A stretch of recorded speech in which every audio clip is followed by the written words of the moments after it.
Unit 3 starts our first trigonometry unit. We'll actually have a couple different trig units because a lot of pre-calc is trig. So this will actually take up probably most of first semester. But first it starts out pretty simple, just talking about angles on a coordinate plane and what's called coterminal angles. So the first thing they want you to do is estimate angles. And there's a couple things we need to remember. We need to know that an angle on a coordinate plane is formed by an initial ray. So this is like the always where this part of the angle starts. Then they have what's called the terminal ray. So it's like you're opening up a door or a hinge and going around counterclockwise makes the angle. Here at the x-axis, that would be a 0 degree angle. Then this is 90, 180, 270, and all the way around would be 360. So if I were to estimate this, I know it's between 90 and 180. It looks like halfway between. So that would be adding halfway of a 90 would be 90 plus 45. That would be about 135 would be my guess. All right, number 2 is bigger. So we're past the 270 just a little bit. So I would guess 280 would be my opening here. All right, then they're wanting you to create the angle. So they want you to actually rotate. This will be a yellow point. So we know the first ray's here, and then we're opening this up counterclockwise 250 degrees. Well, 270's here. So my guess would be that it's somewhere down in here.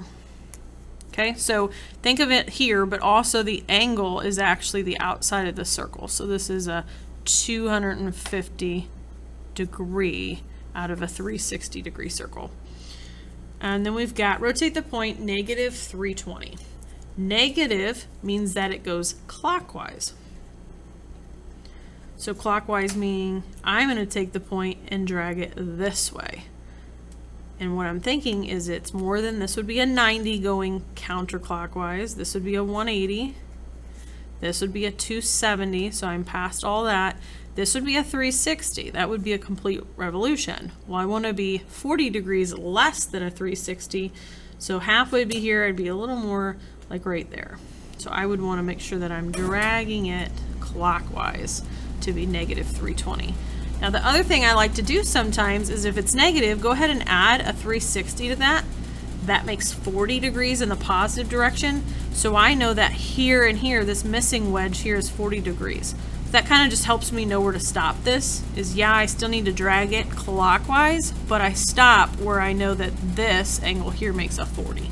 That's called a coterminal angle, where this ray ends, whether it's a 40 or a negative 320. Okay, then we've got number 5 gets over 360. So let's think, okay, I'm going to go counterclockwise this way for a 360. So then I'm going to take 632 minus 360. So I know how many more degrees I have to go. That would leave me with 272. So I'm going to have to draw my circle here. So that was a 360. Then I'm going to have to go 90, 180, 272 more. So it'd be just slightly past. So I would stop here. Sorry, you can't even see my calculator. Zoom out. All right, number 6. It's a very big negative angle. So I'm going to have to go clockwise. So I'd start here and go this way. That would be 360. So I would still add 360 to that to see how many more degrees I'm making. So I'm going to add. That would be negative 556. So I know there's another 360. So add that again. Now I'm less than 360. So I need to go 196 more degrees. Here's 90. So remember, we're going clockwise. 180. So 196 would be like another 16 degrees, like somewhere in here is where I would stop. Just make sure you're going clockwise. Other thing you could do is add one more 360 and see how that gives me 164. If I ignored all this and I went this way, this should be at a positive 164. So either way, it should end there. So that brings us to this coterminal. Coterminal angles would be like this negative 916 and this 1/64. These are coterminal because the terminal or ending ray stops at the same spot. Same thing with up here, the angle -320 ended here, so does the positive angle 40. Those two things would be coterminal because they both end at the same spot. So all they're basically wanting you to do is take an angle that's maybe bigger than 360 or smaller than 360. Sorry, that should be a negative.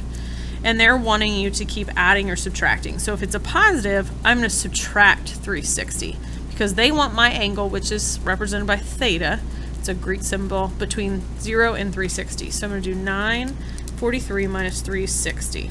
That would be 583. That's still not between 0 and 360, so I would subtract it again. I get 223. So that would be coterminal with 943 because they would actually stop in the same spot. I would have to go around several times, but they would stop at the same place.